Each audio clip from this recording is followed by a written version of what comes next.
Prinsip wabi-sabi.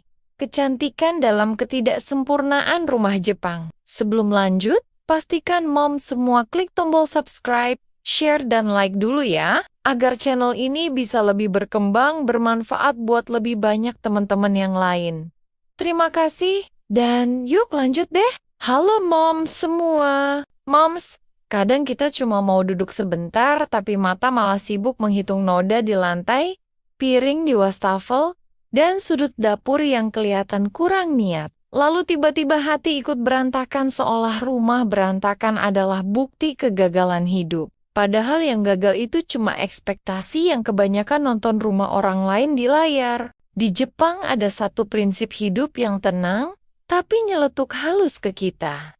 Namanya wabi-sabi, yang bilang kalau retak itu bukan aib, kusam itu bukan dosa, dan rumah yang kelihatan hidup itu bukan berarti penghuninya malas. Justru tanda ada aktivitas, ada masakan, ada cerita, bukan rumah kosong yang cuma cantik, tapi bikin duduk pun sungkan.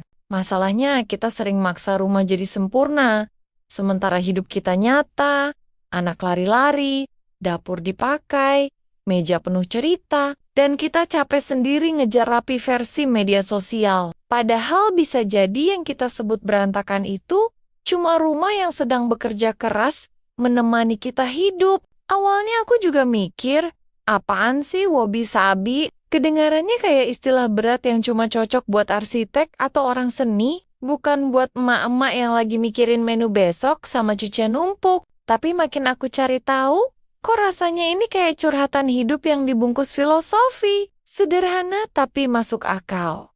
Karena ternyata wabi-sabi itu bukan soal rumah Jepang yang estetik, tapi soal cara mereka berdamai sama hidup yang tidak pernah rapi 100%. Wabi-sabi itu melihat keindahan dari sesuatu yang tidak sempurna, tidak simetris, tidak mulus, dan bahkan sudah termakan usia. Kayak mangkuk yang pinggirnya sedikit sumbing tapi masih dipakai tiap hari, atau lantai kayu yang warnanya tidak rata karena sering diinjak, dan justru dari situlah muncul rasa hangat yang tidak bisa dibeli di toko furnitur mahal. Aku jadi kepikiran rumah kita sendiri, yang sering bikin kita stres, bukan karena kecil atau sederhana, tapi karena rasanya selalu ada yang kurang. Cat tembok belum diganti, perabot sudah tidak senada, sudut dapur kelihatan capek. Lalu kita bandingin sama rumah orang lain di media sosial yang kelihatannya selalu kinclong dan rapi, walau entah jam berapa itu diambil gambarnya. Di rumah Jepang, ketidaksempurnaan itu tidak disembunyikan, malah diterima. Retak halus di dinding tidak selalu langsung ditutup. Meja kayu yang ada bekas gelas panas tidak dianggap rusak, karena semua itu adalah jejak hidup, tanda bahwa rumah itu dipakai. Bukan cuma dipajang. Contohnya dapur Jepang yang sering aku lihat. Lemari kayunya kadang warnanya beda-beda. Gagangnya tidak seragam, tapi alurnya enak, barangnya secukupnya, dan semua mudah dijangkau. Bandingin sama dapur kita yang kadang isinya penuh alat yang jarang dipakai, hasil beli karena lucu atau diskon. Tapi tiap masak malah ribet. Karena cari spatula saja harus bongkar setengah lemari. Wabi-sabi juga ngajarin untuk tidak buru-buru mengganti barang yang sebenarnya masih bisa dipakai. Misalnya talenan yang sudah ada bekas pisau, di kita mungkin sudah pengen ganti karena tidak estetik.